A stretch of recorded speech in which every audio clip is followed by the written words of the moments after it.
தன்னை முதலில் மாற்றிக்கொள்ள தயாராக இருப்பவர் மட்டுமே உலகை மாற்ற தகுதி உடையவர். உண்மையுள்ள நண்பனாக இரு அல்லது உண்மையுள்ள பகைவனாக இரு. பாதி நம்பிக்கைக்கு உரியவனாகவோ அல்லது துரோகியாகவோ இருக்காதே.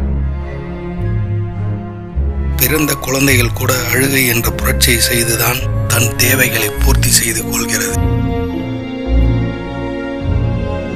போராட்டம் இல்லாவிட்டால் வாழ்க்கை அதன் ஆர்வத்தில் பாதியை இழக்கிறது.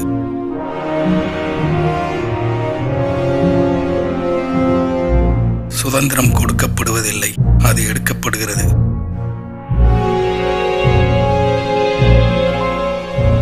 வன்முறை மோசமானதுதான். அதைவிட அடிமைத்தனம் வன்முறையை காட்டிலும் மோசமானது.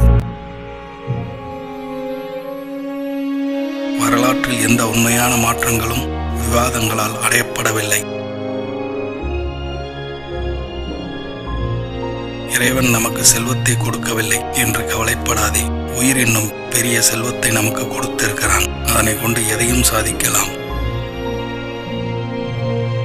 தலைவனை தேட முடியாமல் போகலாம். அதற்காக உங்கள் செயல்களை நீங்கள் நிறுத்த வேண்டாம். காலப்போக்கில் நீங்களே தலைவனாக வந்துவிட முடியும்.